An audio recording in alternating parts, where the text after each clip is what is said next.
the left side. A last-minute arrival. He's like rolled in this morning. He's going to take one hit and be ready to go. His one hit is a 986 at 168, 987 for T. Larson. And up next is Gene Brown in the Chevy 2 and Bill Trum in the 68 model Camaro.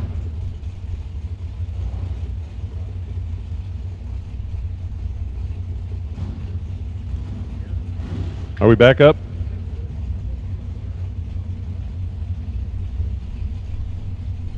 Are we back up? Or are we actually down?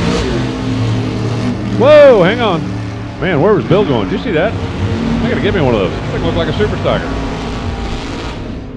Those of you on dragracer.tv, I'm glad you did see that. We had a minor meltdown. Not caused by the normal guy.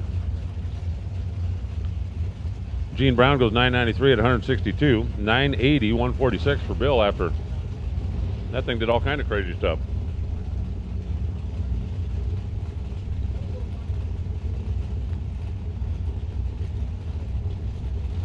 Now it's Phil Roush for the folks at Panhandle Transmission.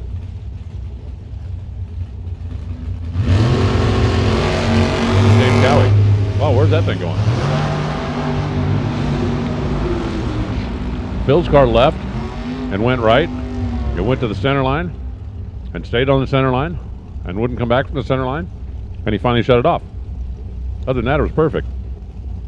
James Cowie goes 984 at 157 miles an hour.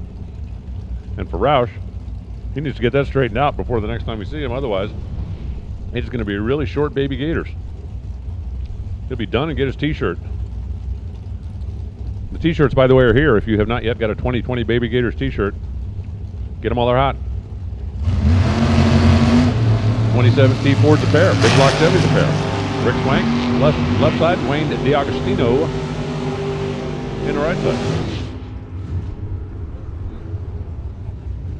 997 at 157 for Rick. That wasn't bad.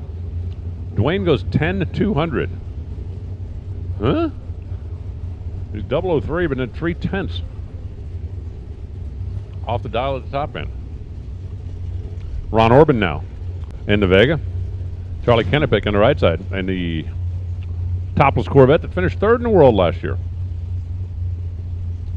By the way, stock and super stock. If you are a class winner from yesterday and you would like to get your photo taken, bring your car and your Wally up to the winner's circle.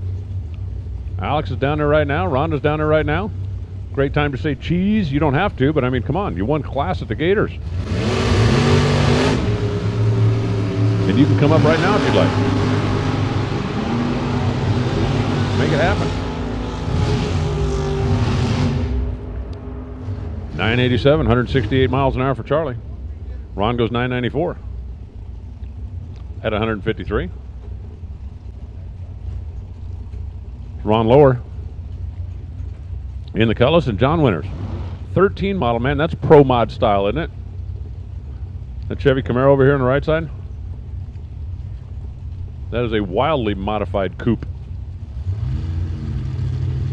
Also known as a WMC. Ron revved his up and it left before he wanted it to. And no, you can't just back up and try again.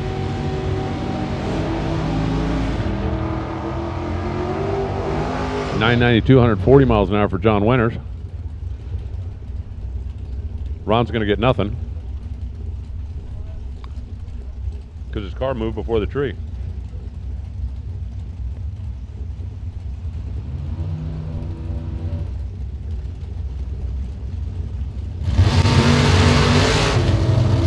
Well, closed circuit for Don O'Neill. If you've been wondering all these years that Warren ignores you, you now know the answer.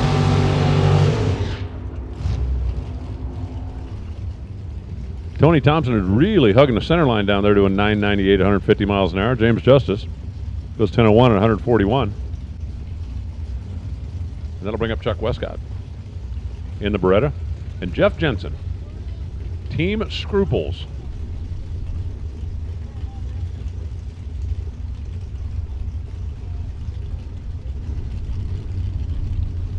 Well, we had like a mini rush for class championship pictures, and it looks like the mini rush is over.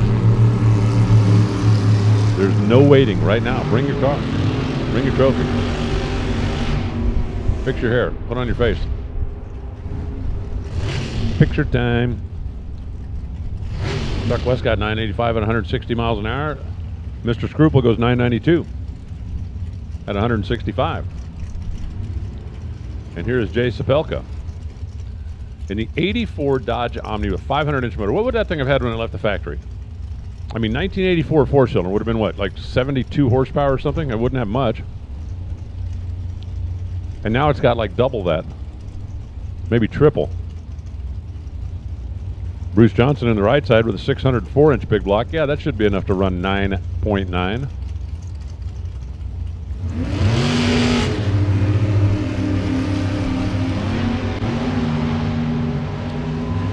Ruma Zuma, and away they go. 988, 152 miles an hour. A trip zip perfect light for Jay Sapelka. Put him in the Wilkins wheels and wrenches. Reaction time challenge. Perfect light, 988. Bruce Johnson goes 989 with a less than perfect light. Way less than perfect light. Here comes Matt Tankersley. It should be triple tank racing because there's actually 3 tanks out here. A super street tank, a super comp tank, and a tank. Ricky Purcell on the right side. Wow. Matt's car went up and Rick's car went that way. When you let go of the button and you ought to have the turn signal on, something ain't right. 972 at 149 for Ricky. That is a bit on the quick side. Double tank, triple tank. Matt tank goes 992. Apparently we have another late arrival. Check out the car in the left lane.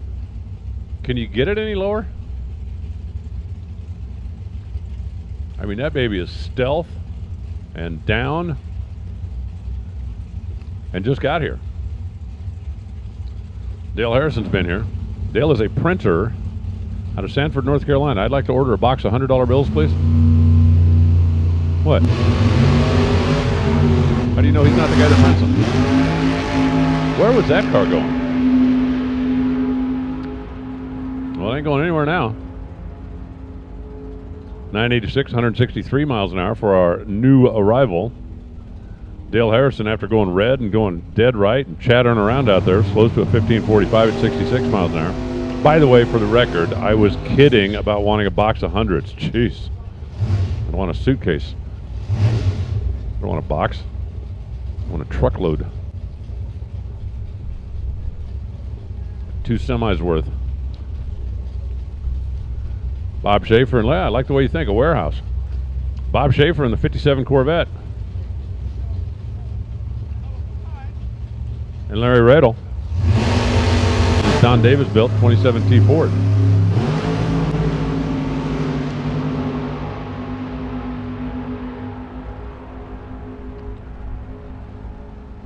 $9,905 for Larry. Okay. $959 for Bob. Huh?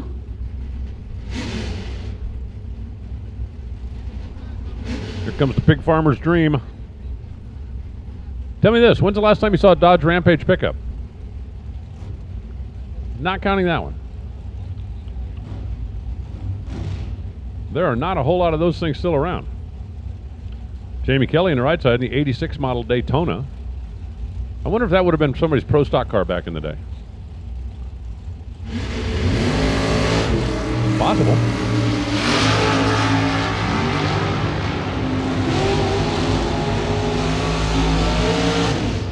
The Daytona goes red and goes 971. That's too quick times too quick.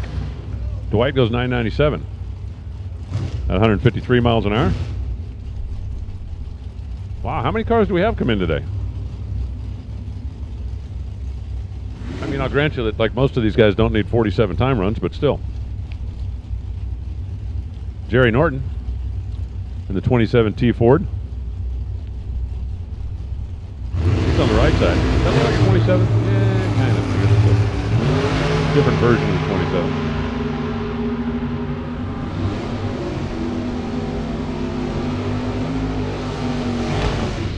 $986, 155 for the new guy. 992 with a 009 light for Jerry Norton. That's not too shabby. It's not like Hall of Fame worthy, but it's not too shabby.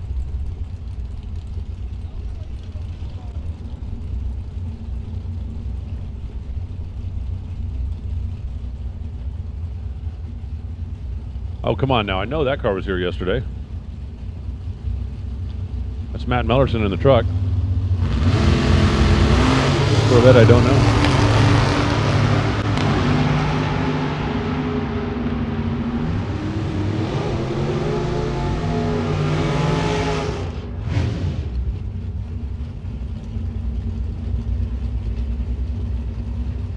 $992, $137 for Matt. $993, $161 in the left lane.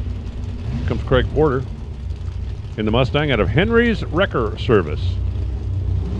And Ricky Hall out of Yorktown, Virginia, in the 68 model Camaro.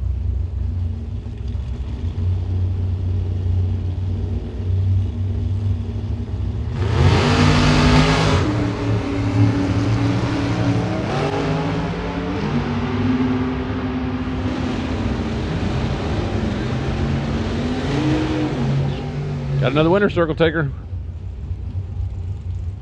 Oh, Rhonda. Oh, Alex. Oh, somebody. 986, 170 miles an hour for Craig Porter. Ricky Hall goes 992 at 148. Comes Larry Bernshausen. Larry won this race way back when. I can't believe it was 23 years ago, 24 years ago? It's been a while. Johnny Cobb, who runs Johnny's Automotive. Must have stayed up many a late night to come up with that name. How about this? They're both 009. Let's see if somebody can run a 990. So far, nobody's put together a terrific overall package run here. And that continues as they both run quick. Bernshausen, 983. Cobb at 986.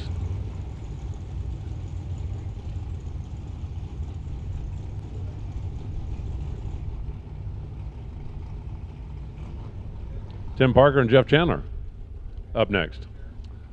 Where's Rhonda? Rhonda, you have another customer.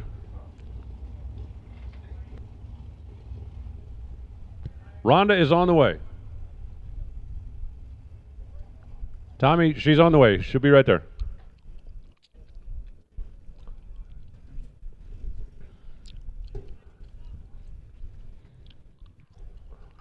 Taking a momentary break here in the middle of Super Gas. This will be followed, of course, by the first round of our alcohol cars. Alcohol Dragster, Alcohol Funny Car. And then we'll have final qualifying for the Hickory Enclosed Top Dragsters, for Competition Eliminator / Factory Stock Showdown, and for Stott Ford, Top Sportsman. What? By the way, in case you missed it yesterday while they're doing a little lacquer thinner clean on the starting line, did you hear about the new program at Stotts Ford? If in the last two years you have bought or leased a car from Stotts, new or used, and you win in Division 2, they are paying contingency for that. Remember that next time you're doing a little car shopping. Even if you're just looking for a used car or a second car or one for a student or something like that, buy one from Stotts Ford and get on the contingency program. And if you're looking for something to tow something with, the new Ford has 1,000 pounds-feet of torque. The new diesel. It's pretty amazing.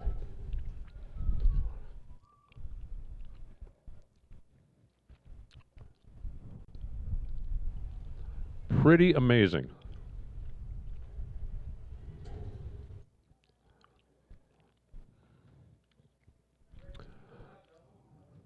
Well, we're still pouring lacquer thinner and mopping. It'll be a couple minutes before we continue on. Next thing down the racetrack, round number 1, Top Alcohol Dragster. Once we do the Top Alcohol Dragster, Top Alcohol Funny Cars, I mentioned Hickory Enclosed Top Dragster, Comp, Hickory Enclosed Top Sportsman. That'll be final qualifying, and from that point on, we are sending them home for the rest of the weekend. Not counting the juniors, they'll have some time runs later. But It's been a fun couple of days so far, and I'm looking forward to more of the same. Another day and a half-ish. As soon as we get everybody with mops off the racetrack, we'll fire a couple more super gassers at you.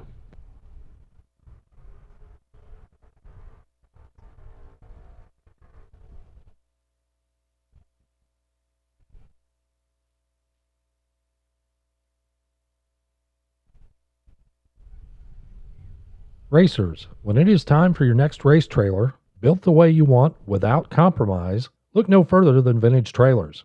Troy Stone and the entire Vintage team has been in the custom race car trailer business for over 27 years, and for over 22 years racing alongside you using the products they build and sell.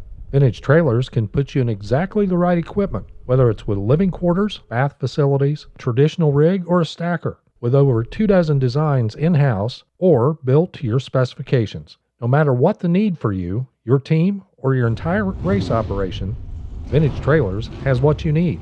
Just look for the slime green rig at the next race to see the quality, vintage manufactured custom stacker, or check them out on the web at vintagetrailers.com. Vintage Trailers, quality by design. Alrighty. The cleanup complete. And here we go with Tim Parker left, Jeff Chandler right. I really like the new look of that Arts Used Parts Corvette. I also want to drive it home. Okay, maybe not home, but man, that thing is sweet. Hey, great opportunity. Anybody that is a class winner, stock or super stock, you want to get a picture done, now would be a perfect time. You can pull up here, Gainesville Raceway Winner Circle, which is just off the starting line. Bring your trophy, bring your car, and get ready to smile.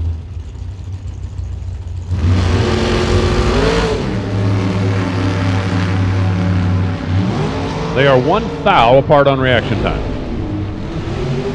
Not that that means anything in time trials, but they are further than that apart on elapsed time. 9:75, 172 for Tim Parker. Tim came from Colorado, so let's see. He has played in density altitude of over 10,000 feet, and this morning when we started, it was 1,000 feet below sea level. That's a pretty big change. 981 for Jeff Chandler at 156 miles an hour, and that'll bring up Frank Attilio. Top 10 again. I don't want to know who the other guy is. I assume Frank is one of the guys. It's two guys plumbing supply. So if Frank's here, what does that mean? The guy answers the phone and goes, one guy plumbing supply. Yeah, Frank's out of town again. Can't rely on that guy for nothing.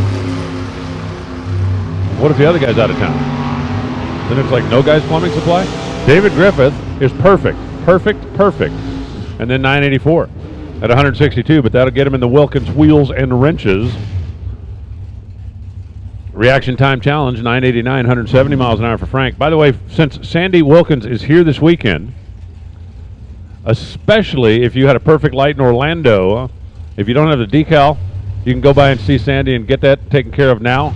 It'll be okay that you didn't have it in Orlando because, well, Sandy wasn't in Orlando, so we're blaming him. It's going to be our battle cry. Blame Sandy. Leo Zinda and Darius Porter. Leo out of the Ring and Pinion Shop, and Darius,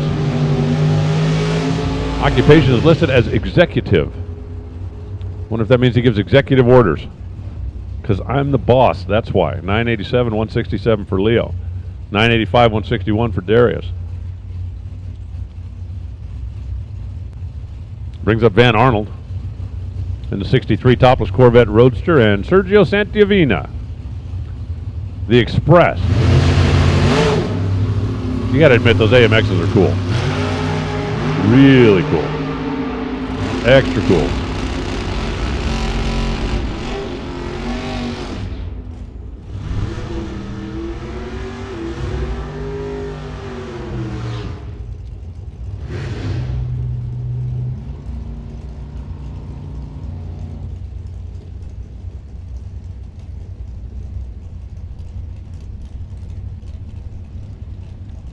$991.3 for both. Sergio's 005 red, so he got there first. Now it's Rich Price. Rich says it's time to move because he's in the moving business. But I like it here. No, time to move. Jeffrey Heffelfinger goes 001, so he could have a one pack.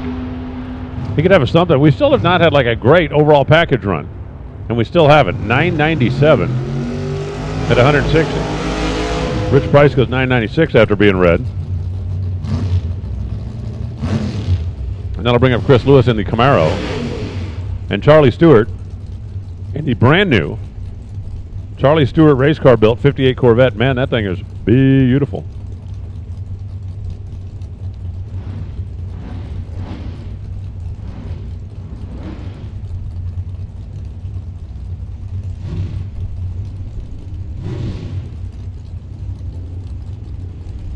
The car in the water box actually says Shortline Express Market. Was that Dwayne? That is Dwayne. Okay.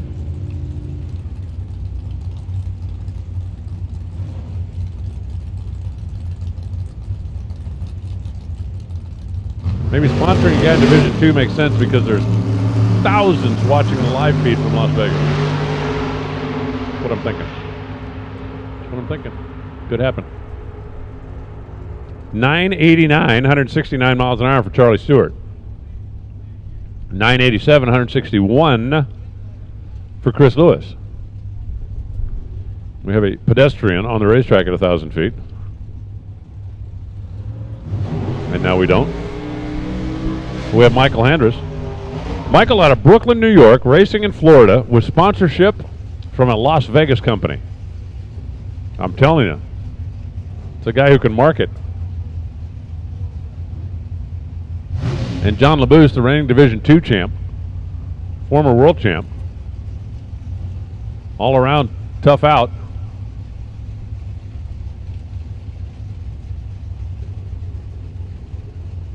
LeBooth's driving a Bertozzi mobile.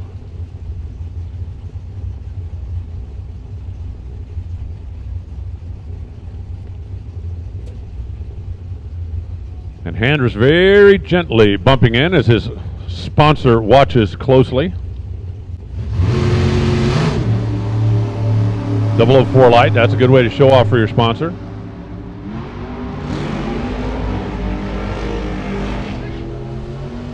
And a 9903, that's a really good way to show off for your sponsor. Handress puts together a 7,000th overall package. That's best in category. John LeBooth had a dead-on 7 run. He wasn't even in a race, had it been a race. So let's see, what can we put on sale at Shoreline Express for 7 cents? Not much I can think of. Tommy Turner and Ken Griffiths. Coming up next, Tommy Turner out of Naples. Every time I see Naples, Florida, I can't help but remember the Swamp Buggy races. Remember the Swamp Buggy races? Ken Griffiths out of Matchless Performance. Apparently they do it with electronic ignition. Well, that would be matchless, wouldn't it? Think about it in a second. It'll hit you. 987, 173 for Tommy. 988, 158 for Ken Griffiths.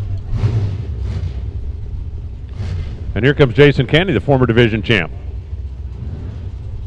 Out of Pennsylvania for Jags.com. Accelerated travel. And Sherman Adcock, the Fire Aid runner. How about Jason goes 004? All right, Jason, let's see what you got. What do you got? What do you got? What do you got? 987, 168 for Jason. Sherman goes 989 at 164. And now it's Greg Slack. Greg is a converter design specialist. And that is a 440 cubic inch stroker Ford. And Dave Dahlem, 57 Corvette. It's got a 427. I don't even know if that's a big block or a small block. I'm going to guess if it's really a 427 that it's a small block. That's what I'm going to guess. Or it may not really be a 427. How about Greg Slack? When he sets the trans brake, the backup lights come on. Now that is attention to detail. That does two things. One, it shows you that the trans brake is set, and two, it makes the guy in the water box nervous as heck. 985, 157 miles an hour for Dahlem. Slack goes 987 and 158. and brings up Robert Houston, who's in the transport business. So see if I'm going to get my $100 bills printed in North Carolina, then Houston could probably park a trailer there to load them into, right? And just back up to my shop. John Sickish. The Ohio-based topless Corvette Roadster over here on the right side. 974 for Sickish, 984 for Houston. Going to leave both of them with a little bit of head scratching. And here's Rusty Cook out of Ohio Crankshaft. Not just crankshafts. They do engines, they do complete rotating assemblies.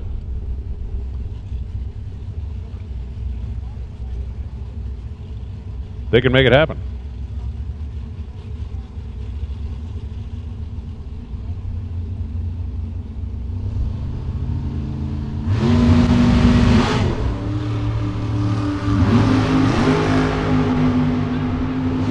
How about Rusty Cook goes 0-0-0 and then goes, really, 987? Come on, Rusty, I was pulling for you. That's actually pretty good practice run. 000 and 22 thou under. 991, 161 for Gene Quinn after he's 029 on the bulb. That'll bring up Jim Perry, the truck.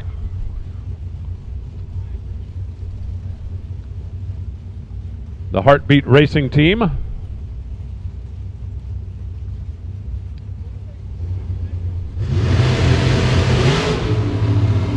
Mark Miles over on the right side. Mark at least got the green light. Jim Perry did not get the green light. Another great opportunity, stock and super stock. Attention in the pits. No waiting right now, stock and super stock. If you are a class winner from yesterday, bring your trophy to Winter Circle. Rhonda's down there.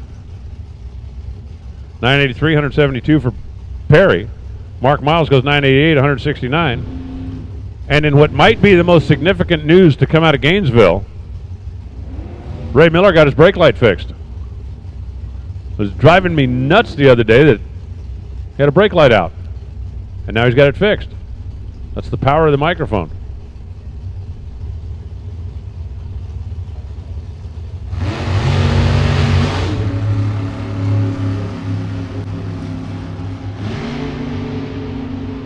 We are apparently still missing a tech card on good old 269. Probably got it in the glove box. 983 at 169 miles an hour. The elevator guy, John Taylor, goes 993 at 170 miles an hour. And Ray Miller, he's back on track now. Got all the taillights working. And that's important. Very important. Howard Day in the right side. And the yellow go, well, you're you know, like your whole chakra is out of balance. You know, your feng shui isn't working right if you got one of those taillights that's not working. And it looks like they're giving them the old cut sign. Oh yeah, it looks like there's a little bit of trail out there in front of Ray. It wasn't from Ray, but they're going to clean it up for Ray. Hey, Ray Jr., can you hear me? Take that as a no. Okay, who's got their car running down here that's annoying me?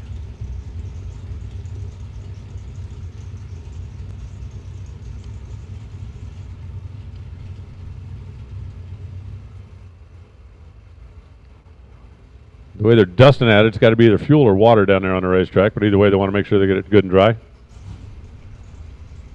Before we send Miller. Miller finished 5th in 2 classes last year. Well, 4th in Super Gas and 1st in Super Comp. That's a total of 5. Okay, maybe now. Now, probably not with a blower. Ray Jr., can you hear me? No? Okay.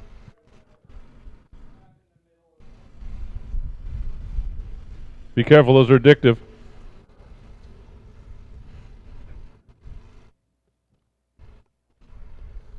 I do want to say a big thank you to the Annie Whiteley racing team for bringing us up snacks this morning. And the guy who sells belts one size bigger wants to thank you also.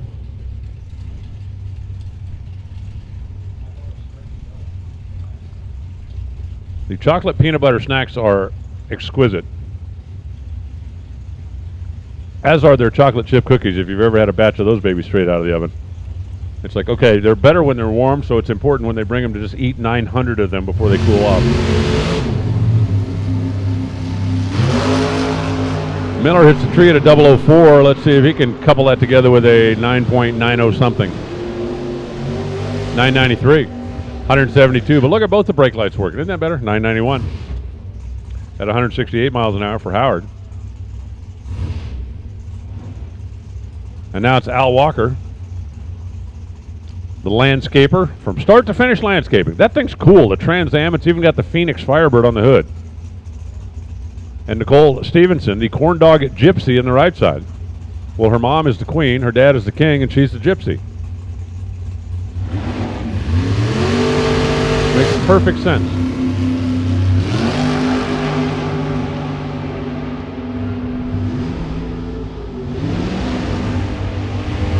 .002 on the bulb for Al. 986 on the track for Al. Nikki was 049. And then 979. So there'll be a little adjustment to make there. Dave Morris left. Jim Morrison right.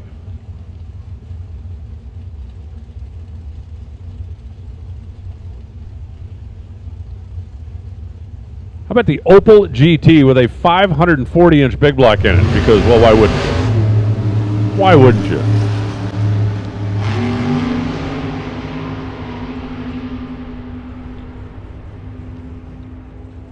(9803) 157 for Morrison.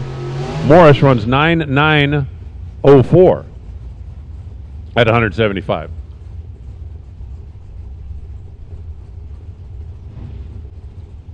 Ray Miller Jr., whenever you have a moment, come see me. No, nothing important, but I'd like to see you before the end of the weekend. Thank you, sir.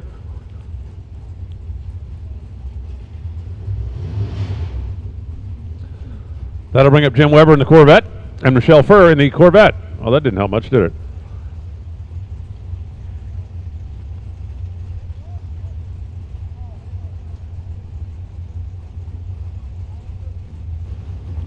Weber's in a green car, if that helps. Michelle is in the multicolored, but mostly white car. Have we got like... Oh, we actually have like a lineup of...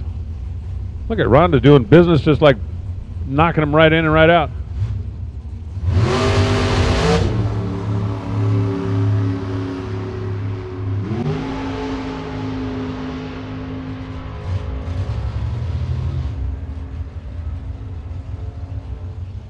Jim Weber goes 1034 at 158. Michelle Furr doesn't go yet. Now Michelle goes. Whoa, reaction time, 17.367. 982. She obviously had a problem on the starting line, but still wanted to get the time run.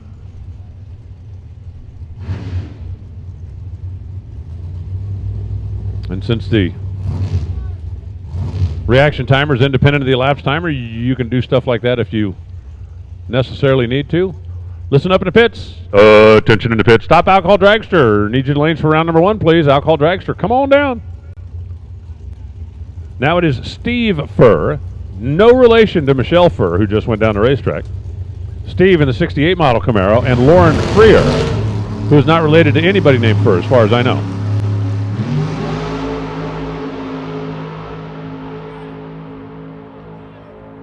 Singing down to the stripe, 989. 168 miles an hour for Steve. Dead on 5 for Lauren. At 169. We got our alcohol cars pulling in back here. That's going to be the next thing on the racetrack. I want to say good morning, everybody. And welcome to the Baby Gators 5th annual. No, I'm not allowed to call it that anymore. Cody's trying to get me in trouble. Cody wants me to call it the hatchlings because a baby gator is a hatchling, and that's been like a thing the last couple of years. But nope, I got bribed out of that or threatened out of that or something. Yeah, maybe I'm just getting older and wiser. No, that ain't it. I mean, the older part definitely, but the rest of it not so much.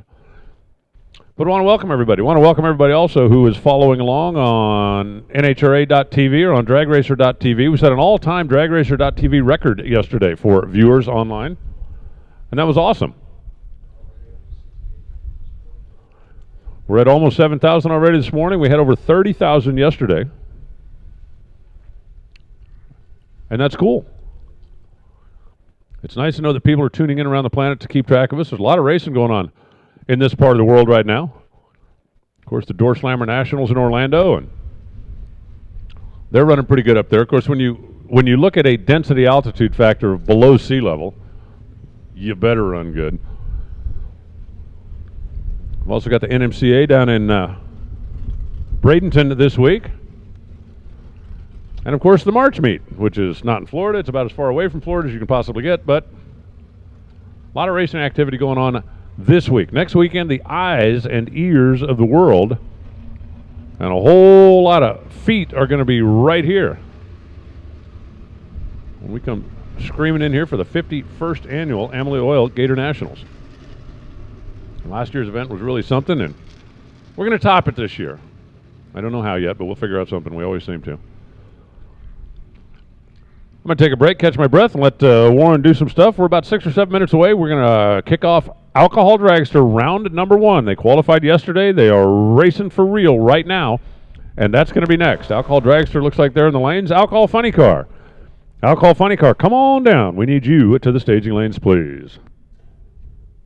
Lucas Oil proudly continues their support of sportsman racers in 2020 as a major NHRA contingency sponsor by awarding contingency payments on both their racing oils and transmission and differential gear oils at all NHRA National and Lucas Oil Drag Racing Series events. Lucas Oil has made signing up for both contingency programs simple and easy. Visit a Lucas Oil representative at the track and purchase $100 in oil or $75 worth of transmission or differential gear oil per race car. Put that ride in the winner's circle at an NHRA national event and receive $300 to win and $100 runner-up. Lucas Oil Drag Racing Series winners receive $100 and $50 for runner-up. Better yet, sign up for both programs, make the final, and double your Lucas Oil contingency winnings. It's a win-win program from Lucas Oil, and program eligibility continues for 1 year from date of sign-up. New for 2020, Lucas Oil will have a representative at every Lucas Oil Drag Racing Series divisional and regional event all across the country, plus all 24 NHRA national events. Stop by the KJR Motorsports display on the Midway at NHRA national events to sign up with Kip or Cowboy, or look for the following companies at NHRA Drag Racing Series events. In Divisions 1 and 2, visit Jeff Kondratik of JKR Inc. In Division 3, sign up with Basil Race Fuels. Division 4, stop by and see Rick and Chase Huffman of Accelerated Graphics. In Division 5, visit Mike Hinch. Division 6, go to L&F Race Products. And in Division 7, see Les Figueroa of Fig Speed. Thanks for your support of Lucas Oil, and best of luck this season. Lucas Oil, made in America, sold to the world. If you're a new car dealership principal, service manager, or parts manager, turn to the source dealers trust, Service Department Solutions. With over 40 years of industry experience, the SDS team will help you improve your processes and increase your profits. They will work with you to improve sales and service processes, training, and customer retention rates, and help you work with your manufacturer to secure increases in parts and labor reimbursements that you're entitled to. In some cases, hundreds of thousands of dollars left on the table.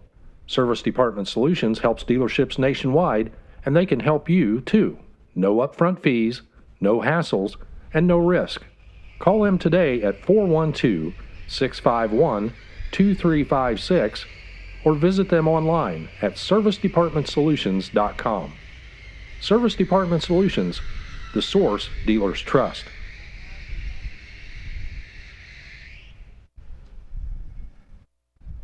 Mosier Engineering has been racing across 4 decades with 3 generations, and we are proud to be an official NHRA sponsor here today. Everything we make, from our rear ends, axles, suspension, and even our brakes, are made with one goal in mind: so you can finish first. We offer standard 2-day turnaround on custom axles, housings, and center sections. Visit us on the web at MosierEngineering.com or call and talk to our knowledgeable and friendly technicians. Remember, whether you are a weekend enthusiast or a serious racer, Mosier Engineering has the highest quality made in the USA products for all of your extreme street and racing applications. Finish first with Mosier Engineering. Racers, when it is time for your next race trailer, built the way you want without compromise, look no further than Vintage Trailers. Troy Stone and the entire Vintage team has been in the custom race car trailer business for over 27 years, and for over 22 years racing alongside you using the products they build and sell. Vintage Trailers can put you in exactly the right equipment, whether it's with living quarters, bath facilities, traditional rig, or a stacker, with over 24 designs in-house or built to your specifications. No matter what the need for you, your team, or your entire race operation, Vintage Trailers has what you need. Just look for the slime green rig at the next race to see the quality, vintage manufactured custom stacker, or check them out on the web at vintagetrailers.com. Vintage Trailers, quality by design.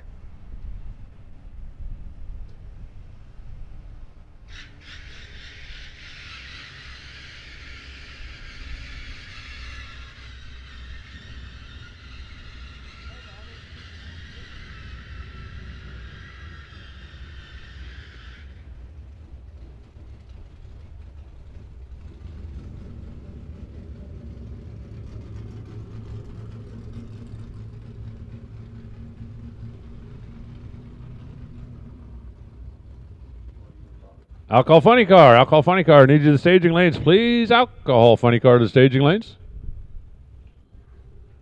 Looks like the dragsters are all here. Looks like the funny cars are starting to pull in behind. Hickory and closed top dragster, be ready. We're going to be calling you here as soon as we fire off the first couple of alcohol cars, and you'll be up for final qualifying coming up here pretty quick.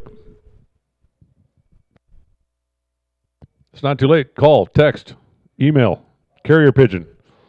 Tell your friends that alcohol dragster round number 1 is going to be the next thing on the racetrack. It's going to come up in just a couple of minutes, but there's still time to get logged on to NHRA Drag Racer TV or NHRA.TV.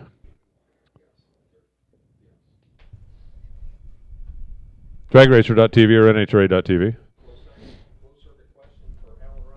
We have a closed circuit question for Alan Reinhardt. Okay. Okay. Do they still do swamp buggy? I honestly don't know. I'm sure they do. They may not still be televised, but I'm sure they still do swamp buggy races. Speaking of closed circuit, for me, if you want to send me an email, fire away. announcer@nhra.com.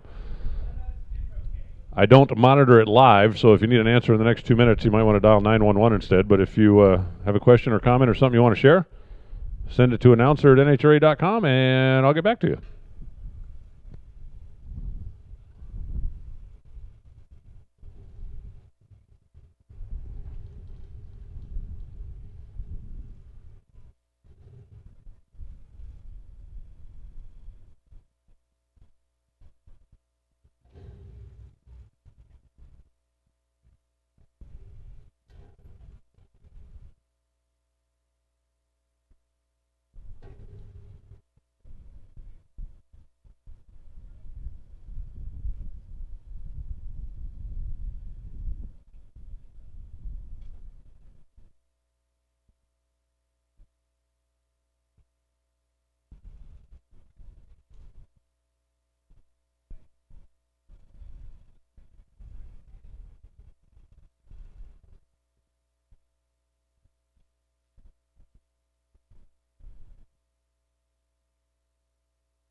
Well, as our first pair of cars roll around the corner, they're going to get plugged in and ready to fire up. Before we get into eliminations here at the 5th Annual Baby Gators, the 2020 edition, Tom Ratliff of Racers for Christ, who conducted the service this morning. By the way, there will be chapel service tomorrow morning at 8 o'clock as well, but he is going to kick off our eliminations with today's invocation. If everybody would please rise.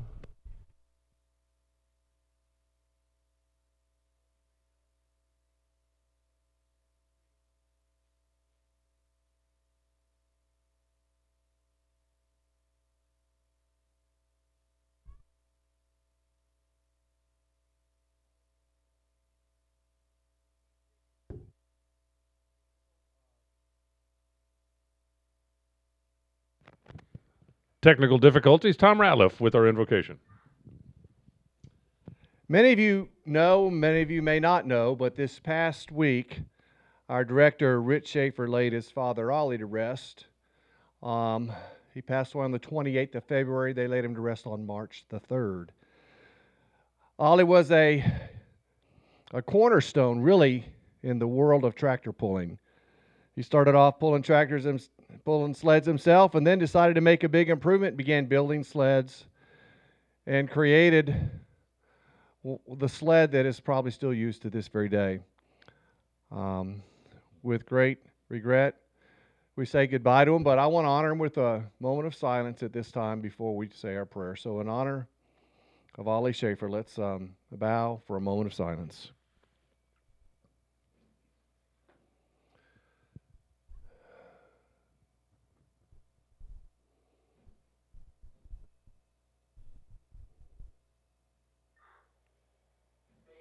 Father, we come to you in the name of Jesus, and we just give you thanks for Ollie's life, the difference he made on Rich and his sister and everyone around him in that world of tractor pulling.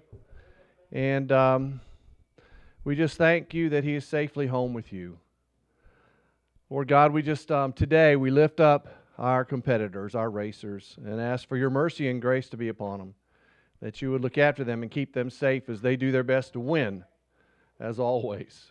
Lord, for our staff here that work hard to give us a fair, safe, and competitive track to compete on, Lord, give them the stamina they need for the weekend and give them the wisdom that they need for the weekend as they make decisions that affect us all.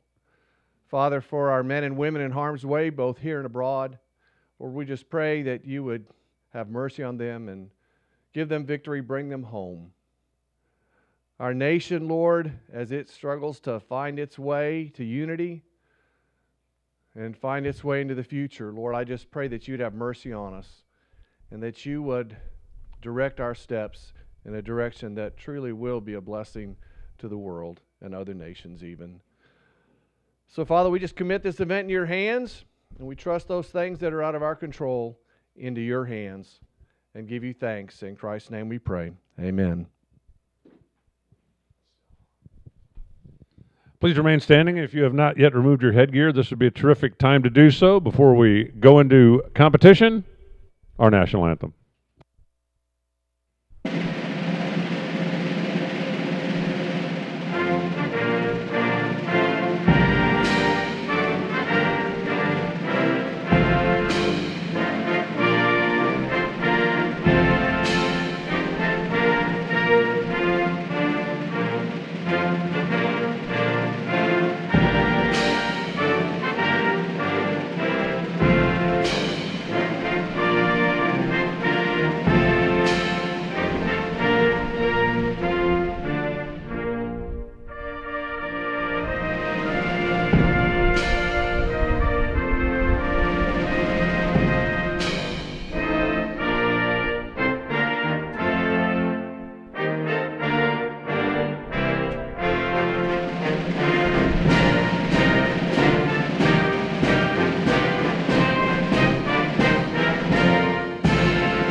All right, first pair rolling around the corner, getting ready to fire up. We've got one blower car in Top Alcohol Dragster this week, and the one blower car is Tom Fox, and he is going to fire off against Julie Natas.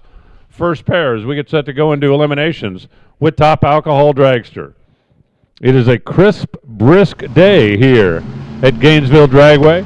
From a weather standpoint, you couldn't ask for a whole lot more for performance. We are checking in 539 feet below sea level density altitude right now.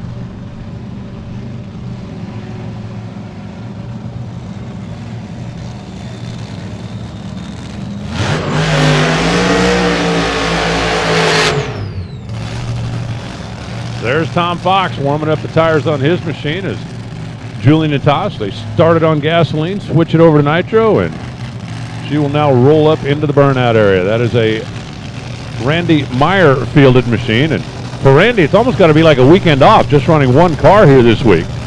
The vast majority of the time.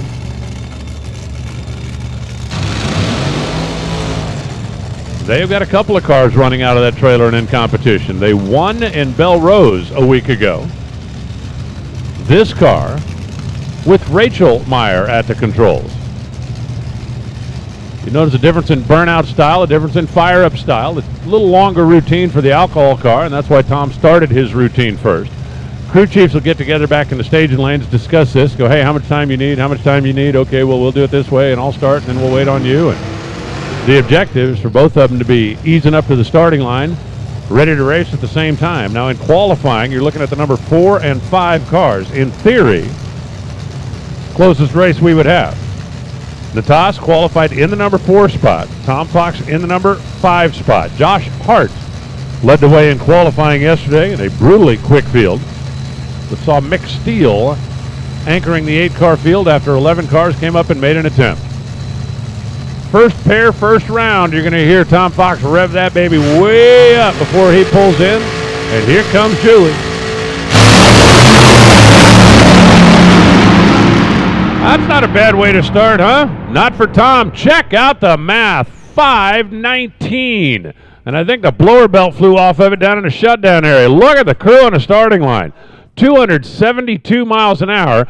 Julie goes 5:37 at 262. She moved first when she stood on the gas, but I don't think she or Randy or anybody expected Tom Fox's team to step up with a 5:19. That is stout. And Tom Fox rockets his way into the next round, 272 miles an hour.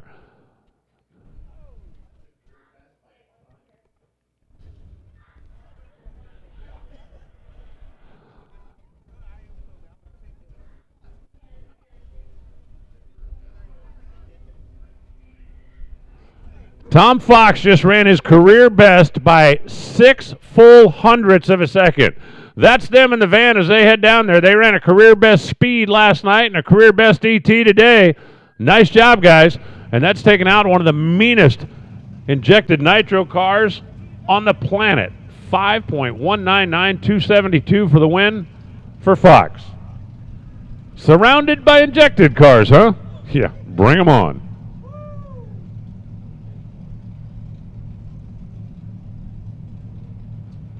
And now it's Rich McPhillips Jr. and Will Smith. Team McPhillips back in their oh-so-familiar green colors. After Troy Coughlin had been driving this car cloaked in yellow and black the last couple of years. It's kind of a last-minute decision for Troy to not come back to the team this year. But Rich Jr. was ready to put the helmet on and climb in the cockpit after working side by side with his dad for so many years.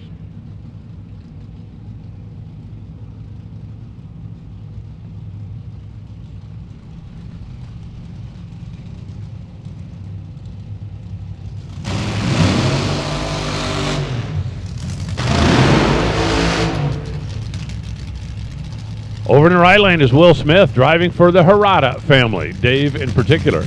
Overseeing the operation. Of course, his dad, Kenny's been involved with injected nitro cars for as long as there have been nitro and, well, fuel-injected cars, basically. McPhillips had one run where they had a little glitch on the starting line, but he ran back-to-back 520s yesterday. Will Smith's best run was in the 530s, and from the just the facts department, they only made one clean run down the racetrack. They knocked the tires off of it once, shook the tires violently once. But you better get a clean one in here because that McPhillips car over the course of the last few years has had a reputation for making solid runs. They don't make a lot of mistakes. I mean, you can beat them, but you got to beat them. They're not going to give one to you.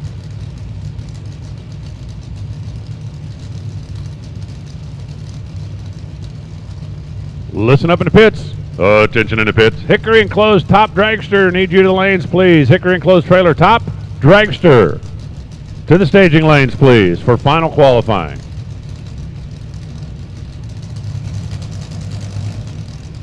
You'll hear these things get angry when they pull in. Take the foot off the pedal. They leave with a centrifugal style clutch. Now listen to the difference in tone.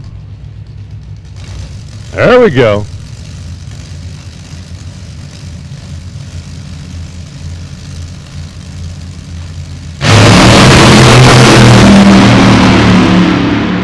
Will Smith moved first, but that was the only time he was ahead. 5.300, 269 miles an hour for Rich McPhillips. When Will Smith hit the gas, his car moved first, but by the time it moved 5 feet, it had driven into smoke, and that was kind of plaguing him yesterday as well. 1883, the elapsed time at 37 miles an hour, coasting down the racetrack. So the Harada team stays a little bit confused with their car right now. It's just kind of not responding to what they're telling it. And for Rich McPhillips Jr., a solid opening round win at 5.300.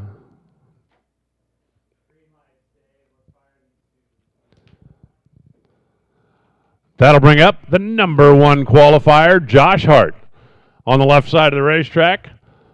And the guy that fought his way into this field last night. It's kind of an interesting final qualifying session when there was not a whole lot of movement, but a little bit down towards the bottom.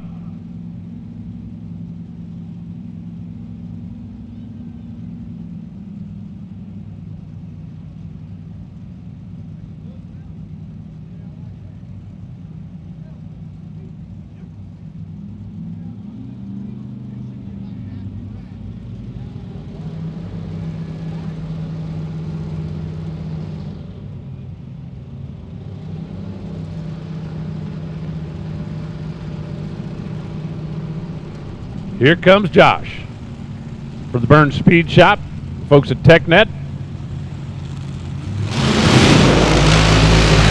He is very much looking forward to next weekend. Well, he will be driving one of the Bob Vandergrift Top Fuel cars right here at the Gator Nationals. And Mick Steele, I love the new look on Mick's car. He's been doing this for a few years, kind of off and on. But they've got some snazzy new colors out here this year. Definitely makes them stand out from the crowd. Once again, a couple of injected nitro cars. Now, Mick Steele yesterday had a very consistent car. All 3 runs down the racetrack, he made good, clean runs to the finish line. Josh Hart made the quickest run of anybody at 5.16 seconds. So the number one qualifier over on the left side of the Lucas Oil side of the racetrack. And Mick Steele looking for the upset over here on the Budweiser lane.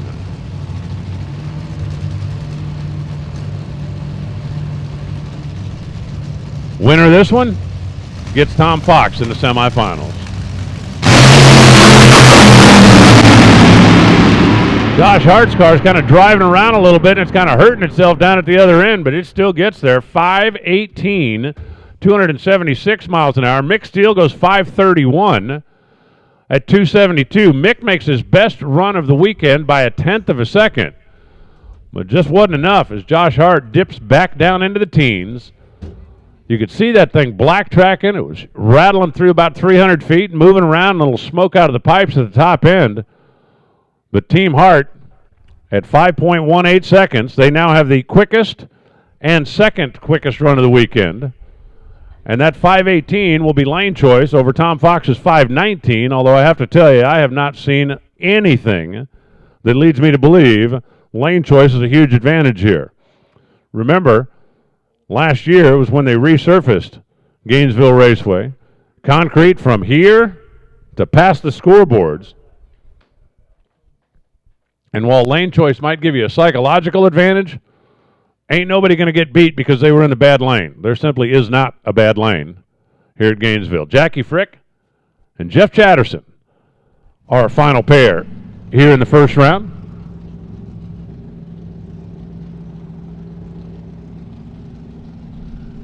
Jackie, who drives for Tom Fink, black car on the left side. In from New Jersey, Jeffrey Chatterson from further north. Actually makes his home in Ontario.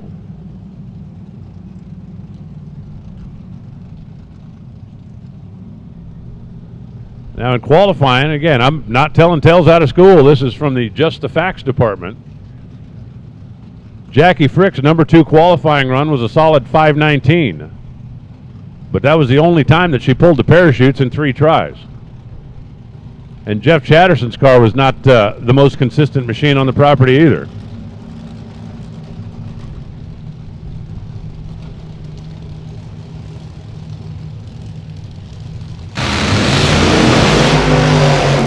But drag racing is a what have you done for me lately kind of sport.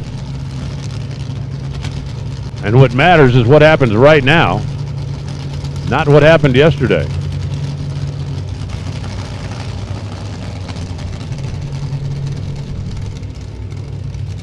The winner of this gets Rich McPhillips Jr. later on in the day. As one more time, Hickory enclosed trailer, top dragster. Top dragster, I need you to lanes, please. Top dragster for final qualifying. Come on down.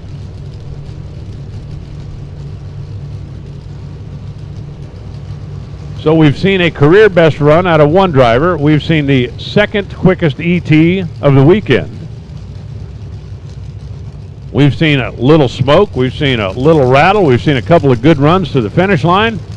And what are we going to get out of the final pair? I'll let you know in a minute.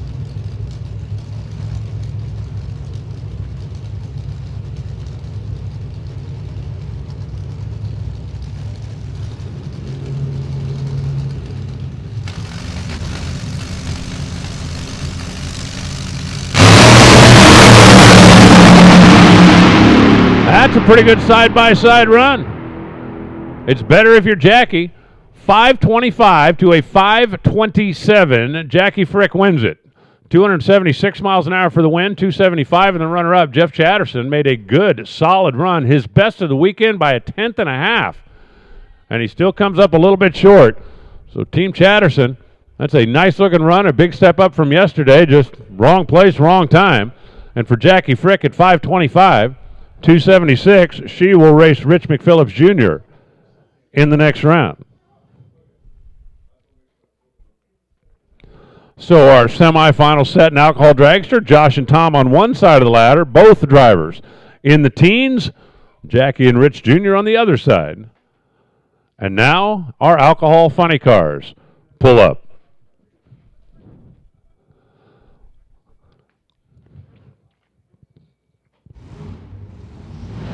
Alcohol funny car qualifying last night was fun. Well, at least it was if you're Annie Whiteley. Or if you're Johnny Lindbergh. Maybe not so much if you were Sean Bellemere. Sean Bellemere, after 2 sessions, was the number 1 qualifier, opted to sit out the third and got bumped back to third.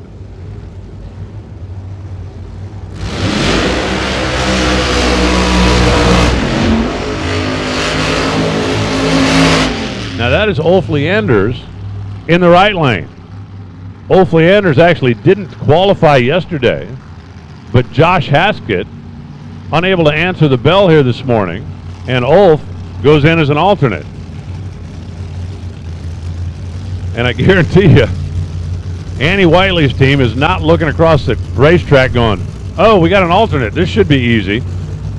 Because if you know anything of the Leanders brothers and what they're capable of, they only made 1 run yesterday of the 3. I think they came here really more to do testing and tuning for the race next week than anything else. But when they were told, hey, you got an opportunity to get in the field, Ulf and Jorgen jumped at it. So Annie Whiteley, who yesterday went 5:39 at 274, the J&A Services blue machine in the left lane. They make their home up in Grand Junction, Colorado, and the Whiteley family very heavily involved in NHRA, from Pro Mod to alcohol cars to top dragsters to top sportsmen to, well, they own the Phoenix winning Superstock car. How's that? I mean, that's like putting it all together, right? We'll see the boys next week with their Pro Mods, but right now, let's see if Mom can take care of business here in round number 1.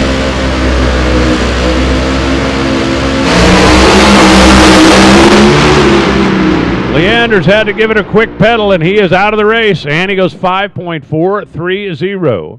276 miles an hour, and that'll make it happen. 685 and 149 for Ulf Leanders. And Annie's car, straight and smooth and solid at 543. Leanders looked like he gave it a pedal out there about 60 or 100 feet maybe. Got back after it for a little while. But then just before the 8th mile, Wolf, I'm sure, could see a whole lot of blue Camaro out the windshield, and he said, all right, Mrs. Whiteley, you can have it. We'll see you next week. So the number one qualifier, 5.430 for Annie, making it happen.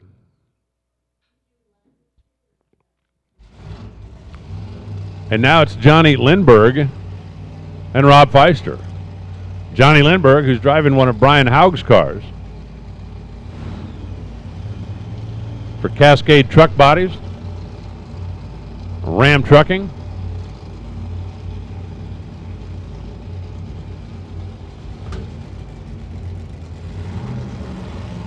Brian is here with his son racing in Super Comp.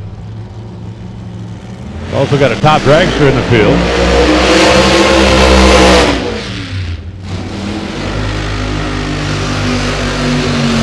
I do believe Brian will be behind the wheel next weekend at the Gators, but he and Johnny Lindbergh have been working together. They actually have a couple of cars in the trailer. Sometimes they will roll them both out. But this week it's Johnny behind the wheel. Final qualifying last night, came up not qualified. Made a wild run dancing through the top end to run 5:45 to go to the time to the number one spot before Annie Whiteley came and knocked him back a notch. Rob Feister and the team out of Kentucky for Champion Chevrolet. Camaro bodied machine that qualified in the number 7 spot. The real question here, I think, is which car did Johnny Lindbergh bring to the starting line? If it's the one that went 5:45, well, I'm not sure Rob Feister can outrun that. But if Johnny Lindbergh brought the car up that went 6:09 or the car that went 8:03, Rob Feister has to not let him get away with it. There's times when the most important thing you can do is make a clean run down the racetrack and see if the other guy make a mistake.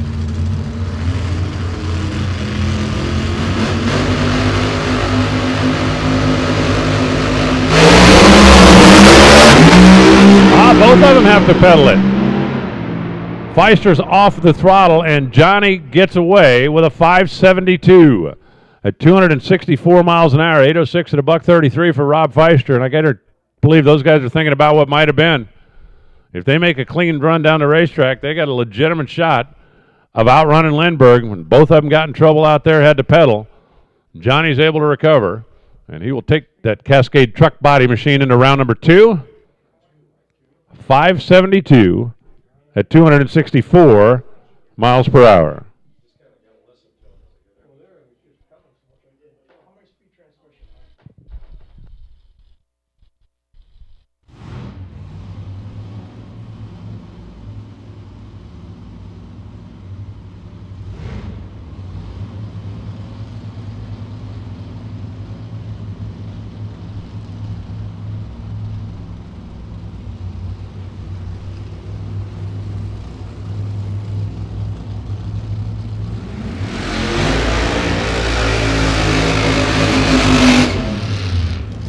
DJ Cox and D. Gordon.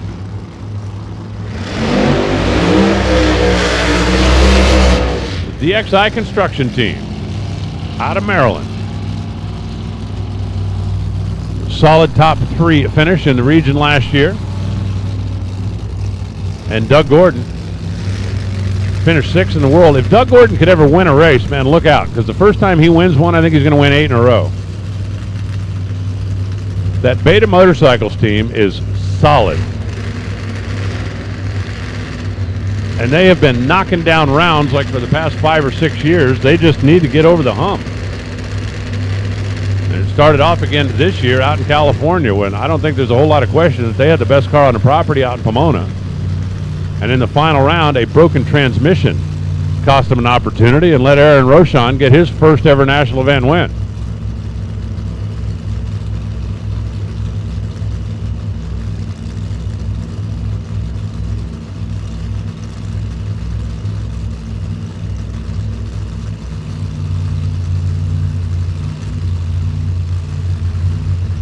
So Doug Gordon, Mike Gordon, Team California on the right side. Darrell and DJ Cox, Team Maryland on the left side.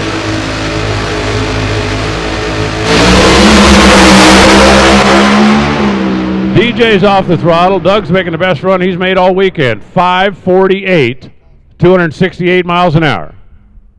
By a thou, the best run he's made all weekend. 5.486 at 268. DJ goes 9:57 at 88 miles an hour. And DJ got out there in the kind of the trouble zone, the shake zone, the rattle zone. His race was over. And Doug's car went right down the boulevard. So Doug Gordon will race Annie Whiteley in the semifinals.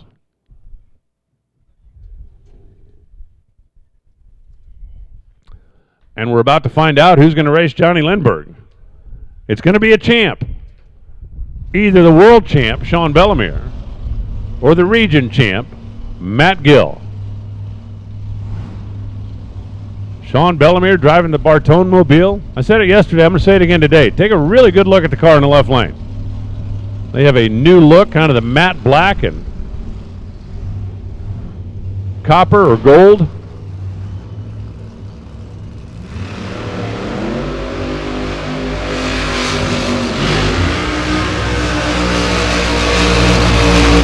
Matt Gill with the eye-popping red, white, and blue Moduline machine.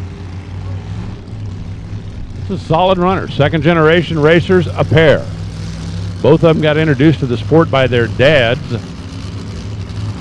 Matt Gill still works with his dad, Paul, down on the starting line. And Sean Bellemere, they still have a family car out on the West Coast that they'll bring out and run from time to time. But over the course of the past 3 years, there's been nobody better with an alcohol car than the team of Bellemere, Boggs, and Bartone. Tony, of course, the former championship driver in his own right. Steve Boggs, the noted tuner. And Sean Bellemere, who drops the clutch and tries not to hit anything. Well, that's what he said.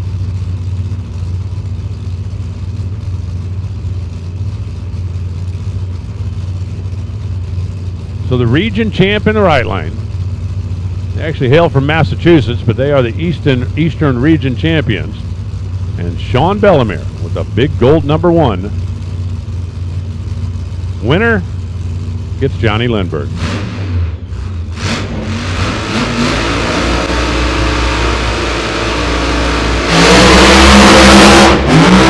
And once again, both of them have to get off the throttle. 5:66, 267 miles an hour, and Sean Bellemere got away with it.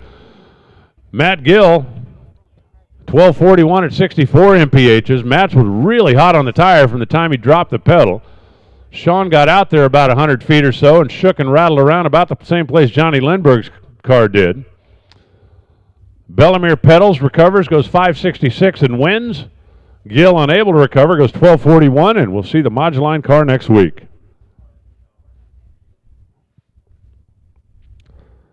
So it'll be two-time champ Sean Bellemere against two-time champ Johnny Lindbergh on one side of the ladder. And on the other side, it'll be Colorado's Annie Whiteley and California's Doug Gordon. Our semifinals in Alcohol Funny Car. Top Dragster, this is final call. If you want to make this last qualifying run, you guys are up right now. Hickory Enclosed to Top Dragster. You need to be in the staging lanes, and I mean now. We've got one alcohol dragster. Dwayne Shields wants to make a test run, and then we're going to go into final qualifying, set the 32-car field in the Hickory Enclosed Trailer Top Dragster category.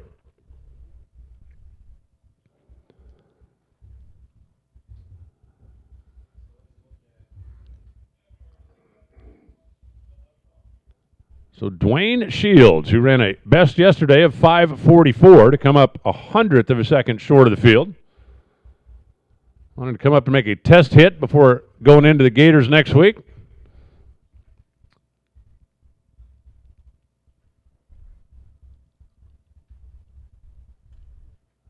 And the former championship team now flying the colors of Muscle Milk. Going to see if they can find what's been holding this thing back.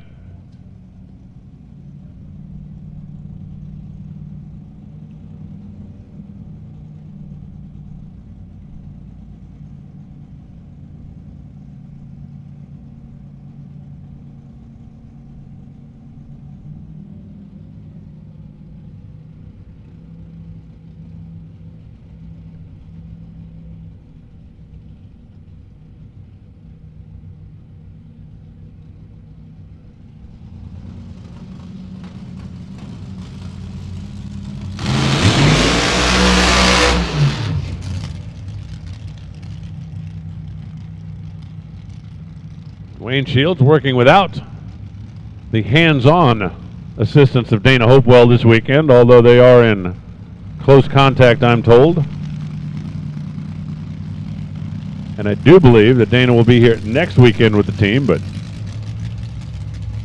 they seemed like they had something going on yesterday that they just couldn't quite put a finger on, and well, that's why they wanted to come up and see if you found the problem.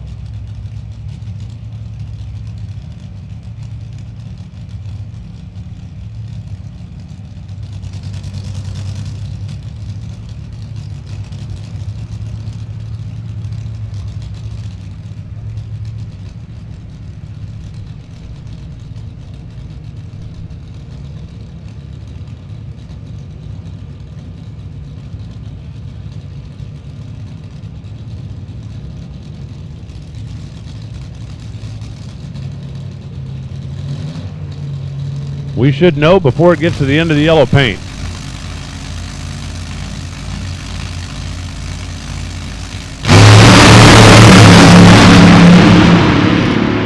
That's better.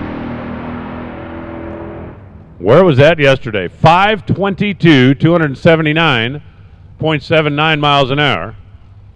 And I think that was both a victory and relief celebration down on the starting line.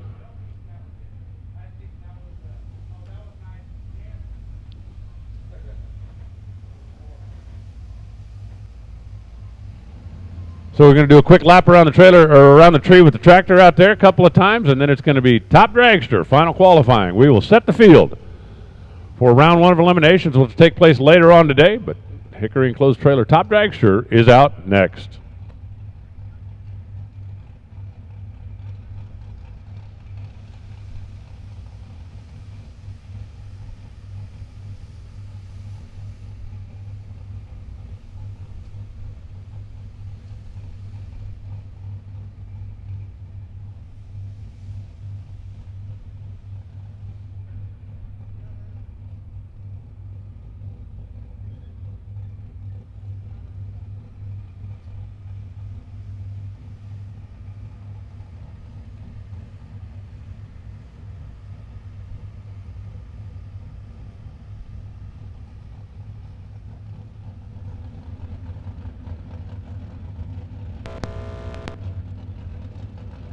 Crew Chief Pro is drag racing's most respected ET prediction and electronic logbook software. Since 1989, Don Higgins and his team have constantly refined Crew Chief Pro software to help racers with these important features: ET predictions, throttle stop predictions, race analysis, weather analysis, and opponent analysis. They integrate with RacePack data acquisition systems, Timeslip Simulator, and 1320 Go software, and with all performance weather stations. In addition, Crew Chief Pro carries the finest racing weather stations on the market today, alerting you via text or pager and delivering you with up-to-the-minute data critical to making the best decisions on the track. NHRA World Champions use Crew Chief Pro software and systems. Why shouldn't you? Find out more today by checking them out online at www.crewchiefpro.com. Just a reminder for those of you that are going to be hanging around for the week, and especially those of you that have your clubs in the trailer, the Drag Racing Association of Women's Tracy Winters Memorial Golf Tournament will take place Wednesday, and that is the 11th, just prior to the Emily Motor Oil NHRA Gator Nationals. It's going to be at the Ironwood Golf Course, which is not too far from here. 1 p.m. is tee time. Individual entry is $85 per golfer, and that includes entry fee in the hole-in-one and chip shot contest. You also can pick up mulligans if you'd like for $5 each. They are going to be taking entries literally up to day of tournament for as long as they have openings. But if you want to get in, I would suggest that you do it now. Get your spot locked down.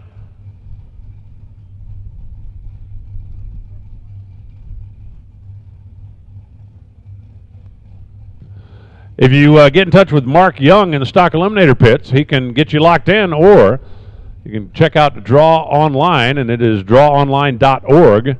Lock down your spot. And my understanding is there's still some available, but you don't want to get locked out. It'll be Wednesday, next Wednesday.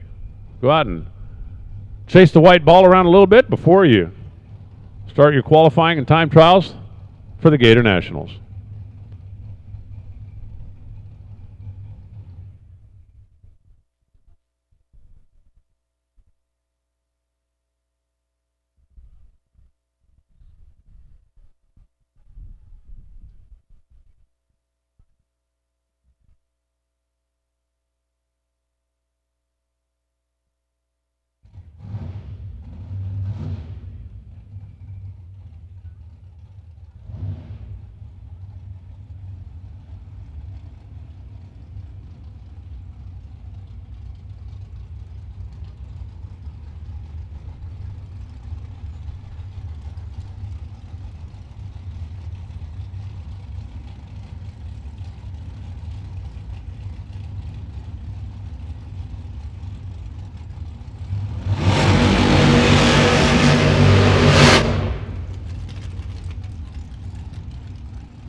Here we go with Hickory Enclosed Top Dragster final qualifying, and we're starting off with George Ebel on the left side, who is not yet qualified. 32 get to come back and play this afternoon. We've got 41 cars on the property. The bump spot you can see down on the scoreboard is 687. That belongs to Rebecca Miller. If you want to be number one, well, best of luck to you. You're going to have to get inside Holden Larice.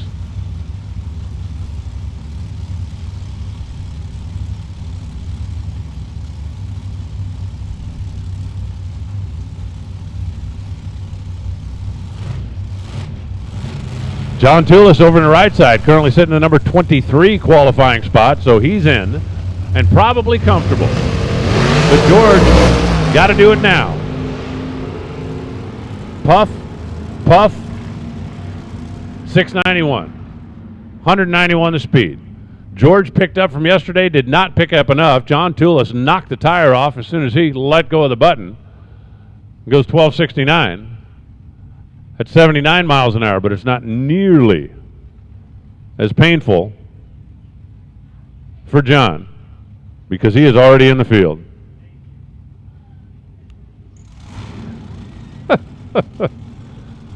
Closed circuit for Scott Hall. I'm not allowed to anymore. I got bribed, talked out of it, cajoled. Phil D on the left side, all the way in from Arizona. That big old bad old Brad Anderson powered machine. Sits currently in the number 16 spot. Fred Perkins over on the right side. Got the Pro Charger sitting down in front of the motor, and he currently sits in the number 8 position. Yesterday I was trying to play a little blackout bingo. I was trying to cover up every number between 610 and 620, and I kept getting close, and then my guys that like had one would move to another, and so I never got it blacked out.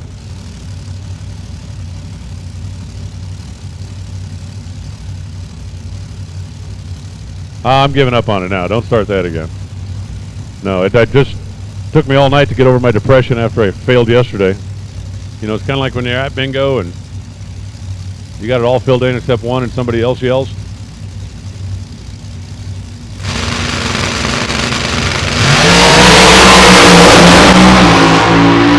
Perkins has to get off the gas way up on the center line with Dion, 622, 217 miles an hour, and I'm telling you, he wasn't a foot from the yellow paint down there.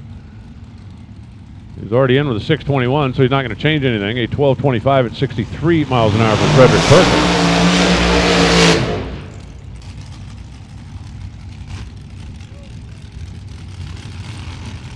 Competition Eliminator, come on down. I need you to the lanes, please. Competition Eliminator to the staging lanes, please. Yes, Scott, I think that did have something to do with it. Now it's Wayne Landry and Robert Houston. Wayne Landry on the left side, he's the number 4 qualifier. Now, he's a guy that's got a shot at sneaking around holding for the top spot. In the category, as I'm sure most of you know, you're not allowed to run quicker than 6:10. Yesterday, we had a racer run 5:99, which is disqualification from the event. And Holden Larice right now sits the number 1 spot at 6.109. So you could run 6.100 to 6.108 and take it away from him. But you don't have a real big window to try to sneak in. Let's see if Wayne Landry's got his sneaky shoes on.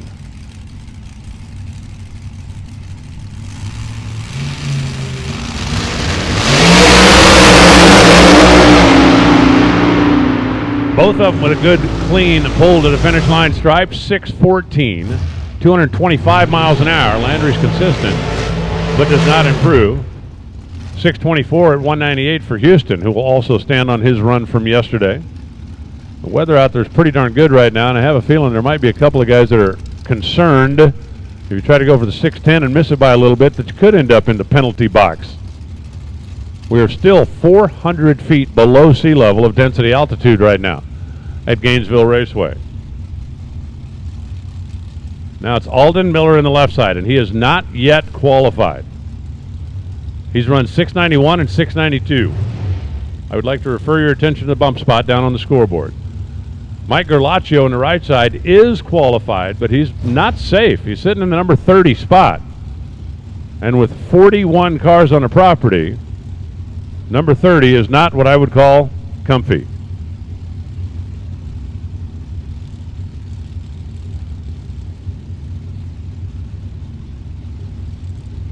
Will Hanna, you are correct.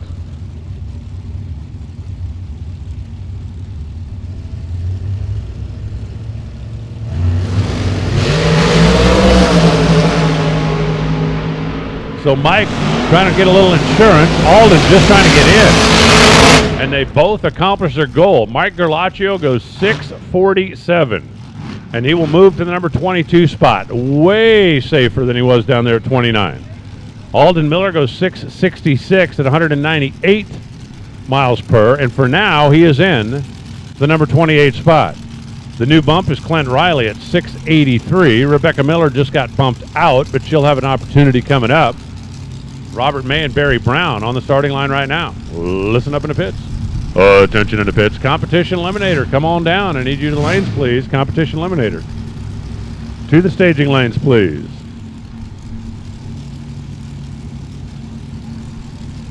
Robert May, the fabricator on the left side, that Danny Nelson built machine.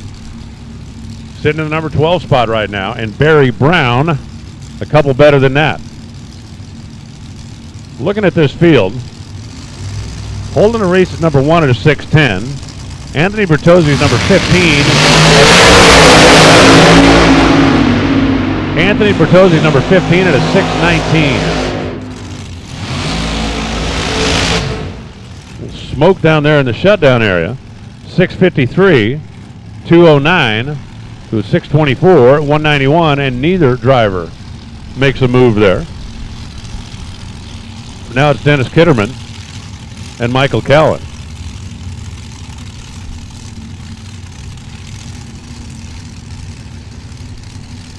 Kitterman, who makes his home here in Florida.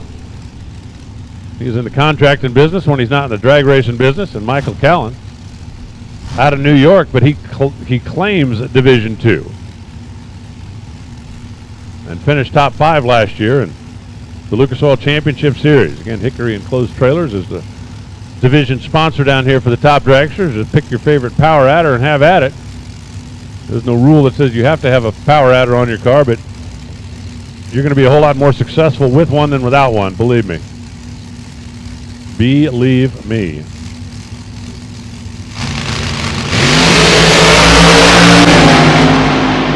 Both of them leave strong. Wheels up in the early part of the run. And down to the stripe, 6:19 for Mike Callan. 221 miles an hour, and that's going to move him to the number 15 spot. Kitterman goes 6:58 at 202 miles an hour, 26th best for now. So now, Anthony Bertozzi, 6:19, just barely holding on to the front page. Holding the race is still number 1 at 6:10. And that'll bring up Les Feist in the left side, Michelle Wilkins in the right.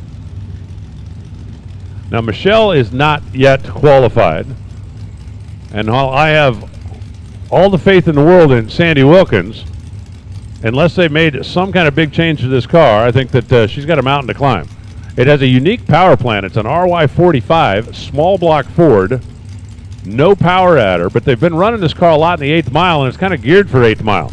So it's not really running down the back like it's capable of, unless they made some kind of a drastic.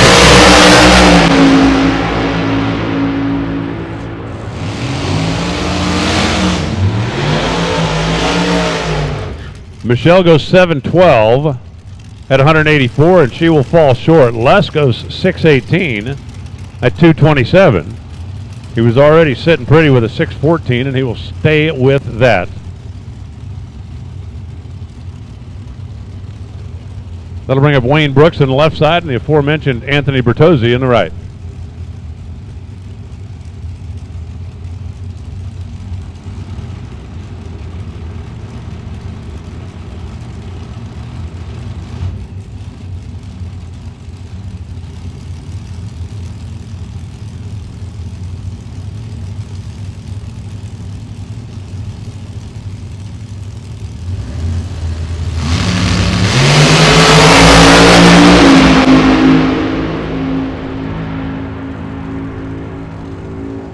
6'11", Wayne Brooks, 229 miles an hour. He jumps up to the number 2 spot. And Anthony Bertozzi with that new Pro Charger car goes 6'15" at 228, and that moves him up. So Holden Reese is still number 1, but they're trying to get a little closer to him. Number 1 qualifier, 6'10". And then Wayne Brooks at 6'11", Matt Sackman at 6'11". We got 2 at a 13, 3 at a 14, 4 at a 15. And here comes Matt Sackman. That Hanksterfors car has got the beans, as Terry Vance would say, to go to the number 1 spot. Let's see if they're in a needle-threading kind of mood. They ran 6'11" yesterday. Clint Riley, the MRE machine over in the right side, his best so far is a 6'83". And now Clint Riley is the guy sitting on the bump right now. That is not a comfortable position when you look at how many cars are still back here in the staging lanes. If he wants to ensure himself a spot in the field, Riley needs to move up. And let's see if the Sackman boys want to take a crack at number 1. Competition Eliminator. I need you to the staging lanes, please. Competition Eliminator, come on down.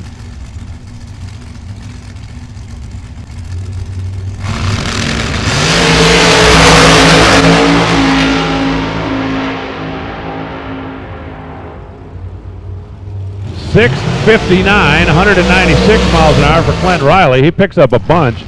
Sackman's car was a little lazy all the way down the racetrack, 642 at 179. But that 659 will take you from the bump up to the number 27 spot and puts Tony Positano on the bump spot now at 6.77 seconds. Vaughn Caulfield, left side, currently sitting number 30. And Matt Buck on the right, currently sitting in the number 20 spot. So these 2 cars, both in the field. Matt, I would say pretty likely to stay there. Vaughn, kind of on the cusp. Only sitting in the number 30 spot. See both of these getting a little bottle-fed oxygen to help out the performance. The one thing we don't have a turbo car here this weekend, do we? We got Roots blower cars, we got Pro Charger cars, we got nitrous cars, but I don't think we got a turbo car here this weekend.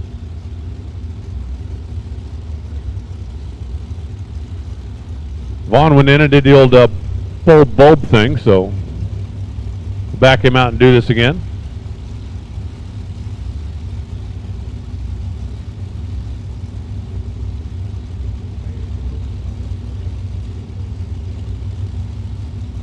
We're international now? We're international.